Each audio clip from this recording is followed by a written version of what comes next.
नमस्कार, मैं हूं नमन शर्मा। आप देख रहे हैं वी न्यूज।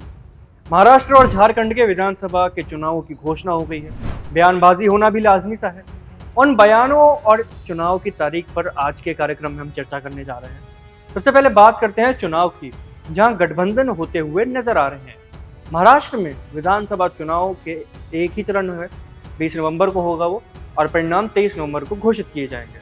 महाराष्ट्र विधानसभा में कुल 288 सीटें हैं। वर्तमान में राज्य में महायुति गठबंधन की सरकार है, जिसमें भारतीय जनता पार्टी, बीजेपी, शिवसेना, एकनाथ शिंदे गुट और राष्ट्रवादी कांग्रेस पार्टी, अजित पवार गुट शामिल है।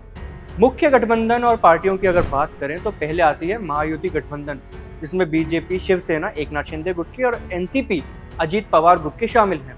दूसरा है महाविकास आघाड़ी गठबंधन, MVA, शिवसेना उद्धव ठाकरे गुट, एनसीपी शरद पवार गुट और कांग्रेस।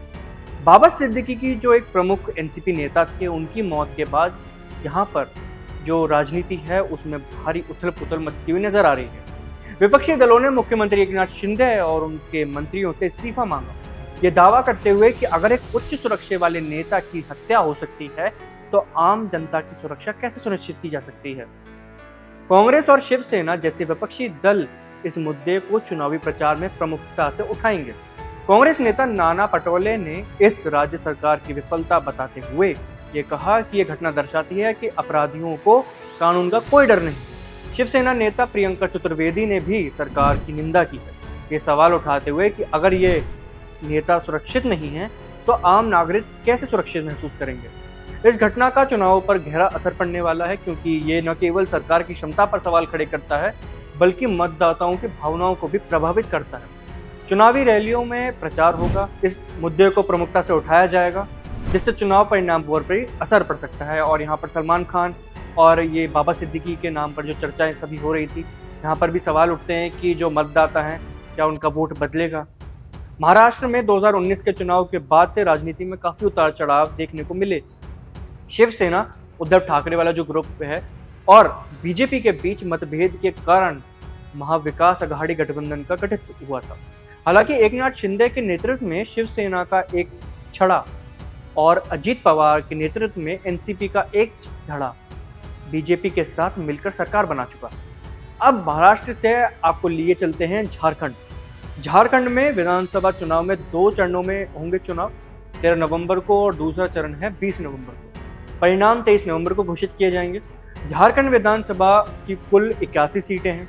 वर्तमान में राज्य में झारखंड मुक्ति मोर्चा JMM और कांग्रेस गठबंधन की सरकार है, जिसमें हेमंत सोरेन मुख्यमंत्री हैं। ये वही मुख्यमंत्री हैं जो कुछ दिन पहले जेल से बरी हुए हैं। मुख्य गठबंधन और पार्टियों की अगर बात करें तो पहले आती है झारखंड मुक्ति मोर्चा और कांग्रेस का गठबंधन, जिनकी वर्तमान में भी सरकार है। दूसरी है विपक्षी जो राष्ट्रीय जनतांत्रिक गठबंधन NDA, और उनके साथ है जनता दल और all Jharkhand students United AJSU। Jharkhand में हेमंत सोरेन के नेतृत्व वाली JMM और कांग्रेस की गठबंधन सरकार ने 2019 के चुनाव में 47 सीटें जीती थी। इस बार भी ये गठबंधन NDA से कड़ी टक्कर का सामना कर रहा है। महाराष्ट्र और झारखंड के आगामी चुनाव भारतीय राजनीति के लिए महत्वपूर्ण मोड़ ला सकते हैं। दोनों राज्यों में प्रमुख राजनीतिक दलों के बीच कड़ा मुकाबला देखने को मिलेगा। इन चुनावों के परिणाम न केवल राज्य की राजनीति बल्कि राष्ट्रीय राजनीति पर भी व्यापक प्रभाव डाल सकते हैं। प्रमुख बयानों की अगर हम बात करें जो इन चुनावों के इर्द गिर्द नजर आ रहे हैं, बीजेपी के अध्यक्ष JP नड्डा, उनका एक बयान है। उन्होंने कहा, हमारी पार्टी महाराष्ट्र और झारखंड दोनों में जीतने के लिए पूरी तरह से तैयार है। हमने जनता के लिए काम किया है और जनता हमारे साथ है। दूसरा बयान यहाँ पर सामने आ रहा है हेमंत सोरेन का, जो झारखंड के मुख्यमंत्री हैं। हमारी सरकार ने झारखंड के विकास के लिए कई महत्वपूर्ण योजनाएं शुरू की हैं। हम फिर से सत्ता में आकर इन योजनाओं को आगे बढ़ाएंगे।